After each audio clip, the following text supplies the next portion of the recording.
मन की आशामध्ये आपलं स्वागत आहे आणि आज मी बनवून दाखवणार आहे शेवयाची खीर। तर हे पहा, ह्या बारीक अशा शेवया असतात ना, तर या शेवयाची खीर एकदम चविष्ट अशी आणि झटपट अशी होणारी ही दाखवणार आहे। त्यासाठी लागणारे साहित्य हे मी काजू बदाम बारीक करून घेतले। तुम्ही अख्खे तुकडे पण करून टाकू शकता, छोटे छोटे काप करून। माझ्या मुलांना आवडत नाही तर मी हे बारीक कुटून घेतले। आणि ते दूध आपल्याला पाहिजे तेवढं दूध वापरायचं। आणि तूप तुम्ही कुठलं पण घरचं वापरा, बाहेरचं पण वापरा, कुठलं पण वापरू शकता तूप। तर आणि थोडंसं पाणी इकडे गरम करायला ठेवायचं। थोडं आधी पाणी टाकायचं आहे शेवयामध्ये, नंतर दूध टाकायचं। तर चला सुरुवात करूया। तर आधी आता कढई तापलेली आहे, तर याच्यामध्ये आधी शेवया टाकून घेऊया। कढईमध्ये शेवया टाकून घेऊया आणि थोडंसं तूप घेऊया त्याला भाजायला, म्हणजे शेवया छान तूप टाकल्यानंतर छान अशा भाजून निघतात। तर हे तूप मी घरीच बनवलेलं आहे। तुम्ही बाहेरचं कुठलं पण तूप, काय डाळ काय टाकू शकता ते टाकू शकता। ते पण मी आता साधारणतः असं तूप टाकलेलं आहे। तूप आपल्याला जसं आवडतं तसं टाका। शेवया मी थोड्याच आता बनवणार आहे, थोडीशीच खीर म्हणून एवढे घेतले। हे पण शिजून होतात भरपूर याची खीर। तर अशा छान भाजून घ्यायच्या। तूप टाकल्यानंतर जरा म्हणजे अशा उडत नाहीत सगळीकडे, ते तुकडे तुकडे त्याचे छान भाजून निघतं।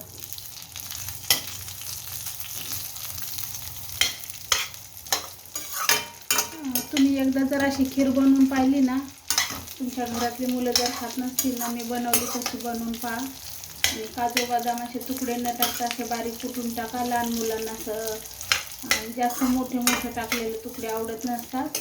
आणि तर पहा एवढं छान लागते ही खीर। माझ्या मुलांना पण असं आवडत नाही मोठे मोठे तुकडे टाकलेले, ते बाहेरचं तर खात नाहीत खीर कोणी दिलेली। पण मी आता असं बारीक टाकते ना वाटून, कुटून किंवा मिक्सरमध्ये बारीक करून खलबत्त्यामध्ये कुटून घेतलेत मी आता। हे पहा आता कलर कसा चेंज झाला आहे, दिसतोय का कलर चेंज झालेला तुम्हाला? कसा लाल जरा तसा लाल लाल लालसर असा खमंग असा शेवया आधी भाजून घ्यायच्या। आता ह्या शेवया भाजल्यानंतर आता लगेच पहा, मी पॉज पण नाही केले व्हिडिओ, काहीच नाही बघा, लगेच 2 मिनिटात भाजून पण झाल्या पहा। 2 ते 3 मिनिटात भाजून झाल्या। तर चला आता आपण पाणी टाकूया त्याच्यामध्ये। थोडं पाणी जास्त नाही टाकायचं, थोडंच पाणी टाकायचं, नाही तर खूपच पाणी टाकलं तर मग नुसतं पाण्याचीच टेस्ट लागेल। गॅस विजलं वाटतं। तर हे पहा, बिना पॉज करताच मी खीर बनवते, नंतर शिजायला टाकल्यानंतर कमी करते। हे पहा 2 मिनिटात शेवया भाजून वगैरे। आता चला दूध टाकूया। दूध आपल्याला पाहिजे तेवढं आपण दूध टाकू शकतो। नंतर मग कळते खीर दोघांसाठीच केली मी आज, देवाला नैवेद्य दाखवायचा गुरुवारचा।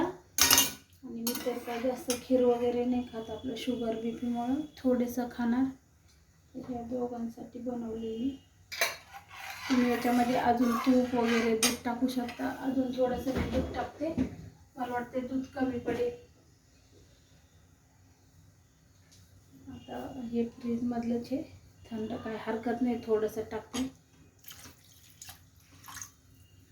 बस होईल आता।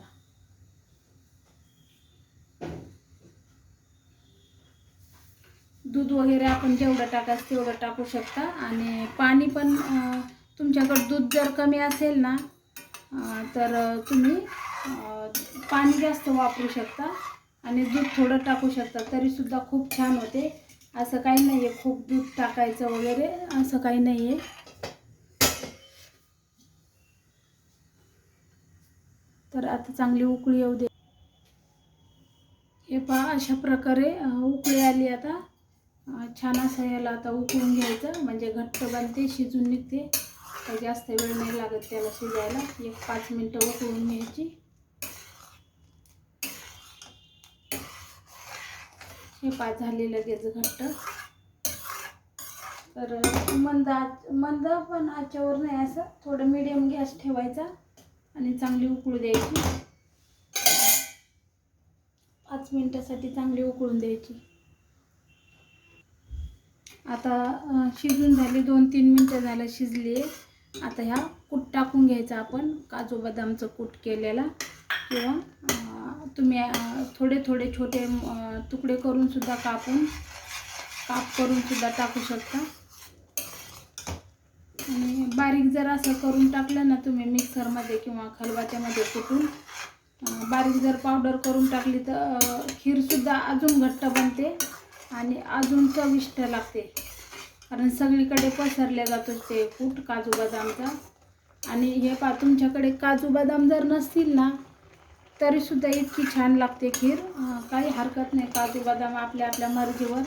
याच्यामध्ये मनुकेसुद्धा तुम्ही टाकू शकता. आता माझ्याकडे आहेत भरपूर मनुके, पण आम्हाला आवडत नाही कोणालाच मनुके खिरीमध्ये, तर मी नाही टाकत. हे एकदम बारीक करून ठेवते 2 मिनटासाठी.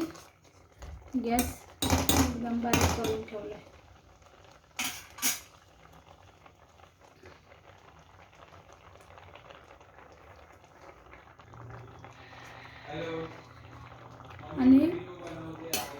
आणि हे तुमच्याकडे जर हे असेल ना, केशरचं काड्या असतील ना, तर तुम्ही केशर टाकू शकता. हां. तर हे अशा प्रकारे खीर कशी वाटली नक्की सांगा. कशी छान, केशर टाकल्यामुळे छान असा कलर येतो त्याला, केशरी. चला आता बाउलमध्ये आता सगळ्यात शेवटी साखर टाकायची. आपल्याला आवडीनुसार साखर टाकायची. 3, 4, 5, 6. तर मी टाकली आहे 6 चम्मच साखर. तर तुम्हाला जसं गोड वगैरे लागतं तुमच्या घरामध्ये त्याप्रमाणे तुम्ही साखर टाकू शकता. आता साखरेचं पाणी सुटेलेला, मग अजून थोडी घट्ट झालेली तर पातळ होईल थोडी खीर. पाणी टाकल्यानंतर साखरेचं पाणी सुटतं ना, साखरेचं पाणी सुटलं का ऑटोमॅटिकली थोडीशी पातळ होऊन जाते. मग साखरेचा पाक झाल्यामुळे. आता खूप गोड करू का कमी?